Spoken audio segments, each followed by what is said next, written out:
Today, if you trip over a curb and break your leg, the process is simple. You call a cab, head to the emergency room, get an x-ray, and leave with a white plaster cast. The next 6 weeks, you lie on the couch, binge-watch TV shows, and complain about life. But 50,000 years ago, that same crack in your femur meant only one thing. You had just officially gone from hunter to easy lunch for the nearest saber-toothed tiger. For most wild animals, a broken limb is game over. If a cheetah can't run, it can't hunt, and so it dies of starvation. If an antelope limps, it becomes first in line at a predator's dinner table. Natural selection is brutal, fast, and has no pause button. But something strange happens with humans. We broke out of that cycle of death long before we built our first hospital. And what our ancestors did when one of them broke a bone reveals a secret that completely changes how we understand our own nature. Let's take a moment to imagine the reality of the Pleistocene era. You're chasing a deer across uneven, frozen ground. One wrong step, your foot catches a hole hidden beneath the snow, and you hear a sharp, dry crack. At first, you don't even feel pain, just a dull impact and instant numbness. But a second later, a hot wave shoots through you. You look down. Your shin is bent unnaturally to the side. You try to stand, but your legs simply won't bear your weight. It's soft and helpless. In that moment, you're facing 3 deadly threats at once. The first is traumatic shock and internal bleeding. The large femoral bone contains arteries, and damaging them can kill an adult in minutes without immediate pressure or a tourniquet. The second threat is infection. If the fracture is open and a bone fragment has pierced the skin, bacteria from the primitive dirt enters the wound. Without antibiotics, this is almost guaranteed gangrene and an agonizing death within a week. But even if the fracture is closed, a third and most terrifying enemy awaits: immobility. The world around you keeps moving. Your tribe has to follow the migrating herd. The water in the nearest stream won't come to you on its own. Predators catching your scent and your cries are already beginning to close in. You're not just wounded, you're stuck. And if no one protects you, you're finished. There's a famous story, often told in anthropology lectures. The renowned researcher Margaret Mead was once asked what she considered the first sign of true human civilization in archaeological findings. They expected to hear about clay pottery, the first stone tools, or perhaps fishhooks. But her answer shocked everyone. Mead said that the first evidence of civilization is a human femur that was broken and then healed. She explained it simply. In the animal world, if you break your leg, you die. You can't escape danger, reach water, or find food. No animal survives such a fracture long enough for the bone to mend. A healed femur is proof that someone spent their time and resources to help the injured person. Someone bandaged the wound, carried them to safety, protected them from predators, and brought them water and food for weeks on end, until the bone grew strong again. Mead concluded, helping another person through difficulty, that is where civilization begins. But how exactly did our ancestors treat fractures? Simply lying still and waiting wasn't enough.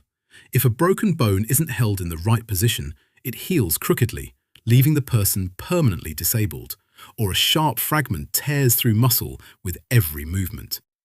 Primitive people had no x-rays, but they had a phenomenal understanding of anatomy. Constant butchering of wild animals had taught them exactly how joints, muscles, and bones work. They understood, for a bone to heal, it must be straightened and immobilized.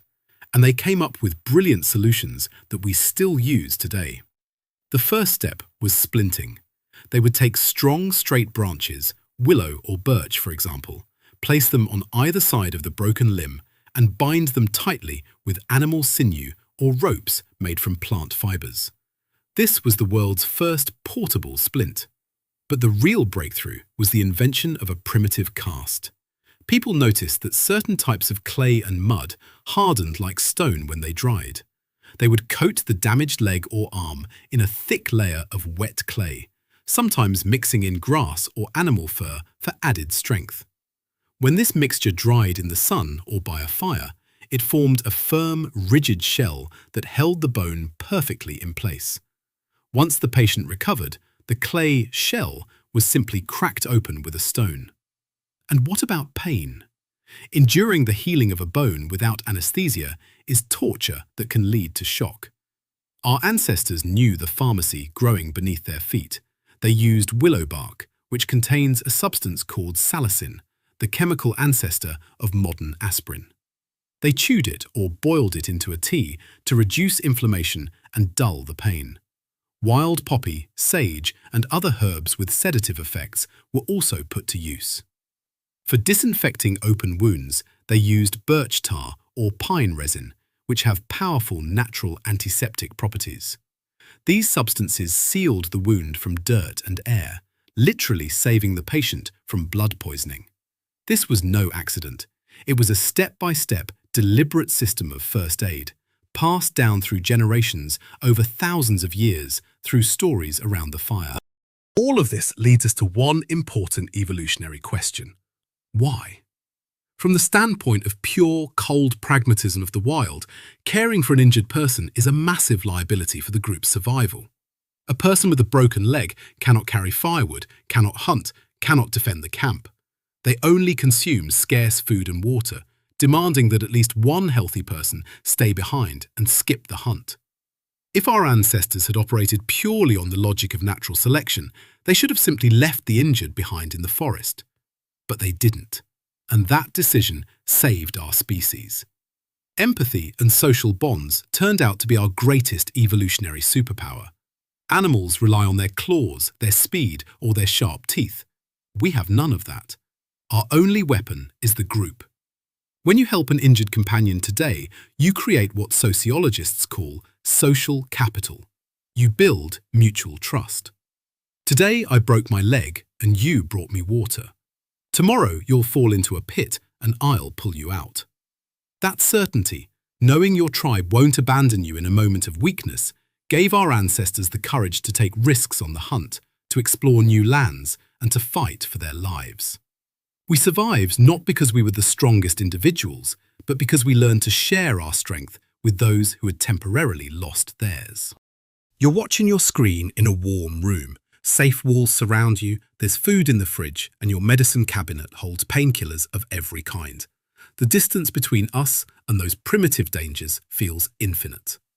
But the next time you see someone with a white cast on their leg, or the next time you take a bad fall yourself, stop for a moment and think about this. That cast, that cab ride to the emergency room, that care from the people around you. These aren't just modern conveniences or achievements of contemporary medicine. They are the direct continuation of that same ancient fire around which 50,000 years ago our wild, weathered ancestors sat through the night, carefully packing a companion's broken leg with wet clay. They did it for one simple reason. They knew we would only survive together. And as long as that rule holds, we are still human.